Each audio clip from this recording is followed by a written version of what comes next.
ಬೆಲೆ ಏರಿಕೆ ವಿರೋಧಿಸಿ ಕಾಂಗ್ರೆಸ್ನಿಂದ ಧರಣಿ. ಬಿಜೆಪಿ ಹಾಗೂ ಕಾಂಗ್ರೆಸ್ ನಡುವೆ ಬೆಲೆ ಏರಿಕೆಯ ಸಮರ ಮುಗಿಯುತ್ತಲೇ ಇಲ್ಲ. ರಾಜ್ಯ ಕಾಂಗ್ರೆಸ್ ಸರ್ಕಾರದ ವಿರುದ್ಧ ಕೇಸರಿ ಪಡೆ ಜನಾಕ್ರೋಶ ಯಾತ್ರೆ ನಡೆಸಿದರೆ, ಇತ್ತ ಕೈಕಲಿಗಳು ಕೇಂದ್ರದ ವಿರುದ್ಧ ಪ್ರತಿಭಟನೆ ನಡೆಸುತ್ತಿದ್ದಾರೆ.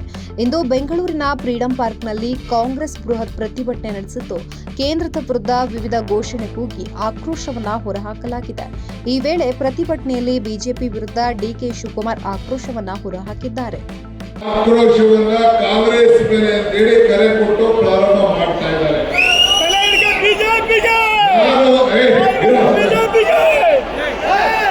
ನಾನು ಹೇಳ್ತಾ ಇದ್ದೀನಿ, ನಿಮ್ಮ ಆಕ್ರೋಶ ಏನಿದ್ರು ಕೂಡ ಈ ಬೆಲೆ ಏರಿಕೆ ಕಾರಣಕರ್ತರಾದಂತ ಕೇಂದ್ರ ಸರ್ಕಾರದ ಬಿಜೆಪಿ ವಿರುದ್ಧ ಇರಬೇಕೆ ಹೊರತು ಬಡವರ ಪರವಾಗಿ 5 ಗ್ಯಾರಂಟಿ ಕೊಟ್ಟು ಈ ಬೆಲೆ ಏರಿಕೆಯಿಂದ ಸಹಾಯ ಮಾಡ್ತಿರುವಂತ ಕಾಂಗ್ರೆಸ್ ಸರ್ಕಾರದ ವಿರುದ್ಧ ಮಾಡಲಿಕ್ಕೆ ಸಾಧ್ಯ ಇಲ್ಲ ಅನ್ನೋ ಮಾತನ್ನ ಈ ಸಂದರ್ಭದಲ್ಲಿ ನಾನು ಹೇಳ್ತಾ ಇದ್ದೇನೆ. ಇವತ್ತು ನಿಮ್ಮ ಪಕ್ಷಗಳಲ್ಲಿ ಆಂತರಿಕ ಜಗಳ, ನಿಮ್ಮಲ್ಲಿ ನಾಯಕತ್ವದ ಕೊರತೆ, ಜನತಾದಳದಲ್ಲಿ ಆಂತರಿಕವಾದ ಜಗಳ, ಇವೆಲ್ಲ ಕೂಡ ಮುಚ್ಚಿಡಲಿಕ್ಕೆ ಇವತ್ತು ನೀವು ಪ್ರವಾಸ ಕೈಗೊಂಡಿದ್ದೀರಿ. ನಾನು ತಮ್ಗೆ ಹೇಳಲಿಕ್ಕೆ ನಾನು ಬಯಸ್ತಾ ಇದ್ದೇನೆ, ನಾವು ರೈತರ ಪರವಾಗಿರುವಂತಹ ಒಂದು ಸರ್ಕಾರ, ಕಾರ್ಮಿಕರ ಪರವಾಗಿರುವಂತಹ ಸರ್ಕಾರ,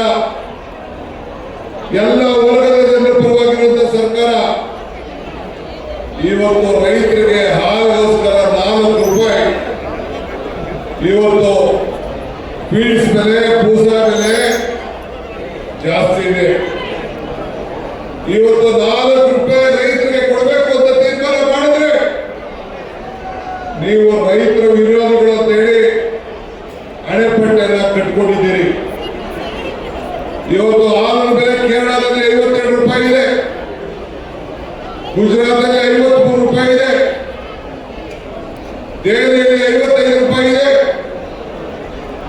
ಮಹಾರಾಷ್ಟ್ರದಲ್ಲಿ 52 ರೂಪಾಯಿ ಇದೆ, ತೆಲಂಗಾಣದಲ್ಲಿ 58 ಇದೆ, ಅಸ್ಸಾಮಲ್ಲಿ 60 ಇದೆ, ಹರಿಯಾಣದಲ್ಲಿ 56 ಇದೆ, ರಾಜಸ್ಥಾನದಲ್ಲಿ 50 ರೂಪಾಯಿ ಇದೆ, ಮಧ್ಯಪ್ರದೇಶದಲ್ಲಿ 52 ಇದೆ, ಪಂಜಾಬಲ್ಲಿ 56 ಇದೆ, ಉತ್ತರ ಪ್ರದೇಶದಲ್ಲಿ 56 ರೂಪಾಯಿ ಇದೆ.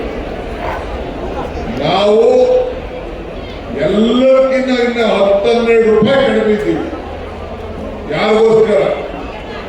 ರೈತರ ಬದುಕೋಸ್ಕರ ಇವತ್ತು ಕೇವಲ 4 ರೂಪಾಯಿನ ಮಾಡಿದ್ದೀವಿ. ನೀವು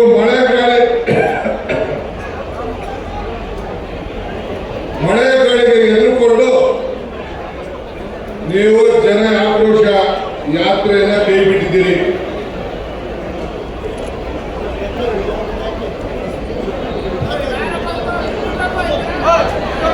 ಮಳೆಗಾಳಿ ಎದುರುಕೊಂಡು ಜನ ಆಕ್ರೋಶ ಯಾತ್ರೆ ಕೈ ಬಿಟ್ಟಿದ್ದೀರಿ. ಇವತ್ತು ನಾವು ಈ ದೇಶದ ಆರ್ಥಿಕದ ಪರಿಸ್ಥಿತಿಯನ್ನು ಗಮನದಲ್ಲಿಟ್ಟುಕೊಂಡು ನಿಮ್ಮಿಂದ ಸಿಮೆಂಟ್ ಬೆಲೆ ಜಾಸ್ತಿ ಆಯಿತು. ಕೃಷ್ಣ ಬೈರೇಗೌಡರು ಹೇಳಿದ್ರು, ಸಿಮೆಂಟ್ ಬೆಲೆ, ಕಬ್ಬಣ ಬೆಲೆ, ಎಣ್ಣೆ ಬೆಲೆ, ಎಲ್ಲ ಪದಾರ್ಥಗಳ ಬೆಲೆ, ಸೋಪು, ಉಪ್ಪು ಎಲ್ಲದಕ್ಕೂ ಕೂಡ ಒಂದು ಟಿವಿ 10,000 ರೂಪಾಯಿಯಿಂದ 30,000 ರೂಪಾಯಿ ಆಗೋಯ್ತು. ಒಂದು ಸಣ್ಣ ಪದಾರ್ಥ, ಒಂದು ಟೂತ್ ಬ್ರಷ್ 5 ರೂಪಾಯಿದ್ದು 15 ರೂಪಾಯಿ ಆಗೋಯ್ತು. ಯಾವ ಬೆಲೆ ಕಡಿಮೆ ಇಲ್ಲ ಅಂತ ನನಗಿಲ್ಲ. ಇವತ್ತು ಎಲ್ಲ ಬೆಲೆನ ನೀವು ಜಾಸ್ತಿ ಮಾಡಿದ್ರಿ. ಕಳೆದ 11 ವರ್ಷದಿಂದ ಯಾವ ಹೆಣ್ಮಕ್ಳು ಕೂಡ ಮಾಂಗಲ್ಯ ಸರ ಕಟ್ಟಕ್ಕೆ ಆಗ್ತಾ ಇಲ್ಲ. 40,000 ರೂಪಾಯಿ ಇದ್ದಂತ ಚಿನ್ನ 90,000 ರೂಪಾಯಿ ಆಗಿದೆ. 10,000 ರೂಪಾಯಿ ಇದ್ದ ಮೊಬೈಲು 30,000 ರೂಪಾಯಿ ಆಗಿದೆ. ಮಹಿಳೆಯರ ಮಾಂಗಲ್ಯ ಸರ ಕಟ್ಟ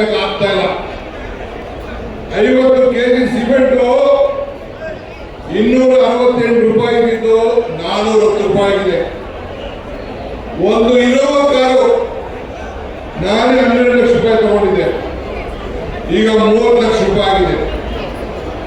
2 ರೂಪಾಯಿ ಮೊಟ್ಟೆ 7-8 ರೂಪಾಯಿ ಹೋಗಿದೆ. ಯಾವ ಕಾರಣ? ಇದೆಲ್ಲ ಬಿಜೆಪಿ ಕಾರಣ. ಅದಕ್ಕೆ ನಾನು ಹೇಳ್ತಾ ಇರೋದು, ಟೂತ್ ಪೇಸ್ಟ್ 15 ರೂಪಾಯಿ ಇದ್ದು 68 ರೂಪಾಯಿ ಹೋಗಿದೆ. ಇದು ಜನ ಆಕ್ರೋಶ. ಬಿಜೆಪಿ ಸರ್ಕಾರದ ವಿರುದ್ಧ ಆಗಬೇಕೇ ಹೊರತು ಬೇರೆ ಯಾರು ಇರೋಲ್ಲ. ಇದನ್ನ ಗಮನದಲ್ಲಿಟ್ಟುಕೊಂಡು ರಾಹುಲ್ ಗಾಂಧಿ ಅವರು ಬೆಲೆ ಏರಿಕೆಯಿಂದ ತತ್ತರಿಸ್ತಾ ಇದ್ದಾರೆ ಅಂತೇಳಿ, ಉದ್ಯೋಗ ಸಮಸ್ಯೆ ಆಗ್ತಾ ಇದೆ ಅಂತೇಳಿ ಇವತ್ತು ಭಾರತ್ ಜೋಡೋ ಕಾರ್ಯಕ್ರಮವನ್ನು ಮಾಡುತ್ತೆ. ಜನ ಇವತ್ತು ಈ ದೇಶದಲ್ಲಿ ನಾನು 136 ಸೀಟ್ ಅಂತ ಹೇಳಿದ್ದೆ. ಅದಾದ ಮೇಲೆ ಬೈ ಎಲೆಕ್ಷನ್ ಬಂತು.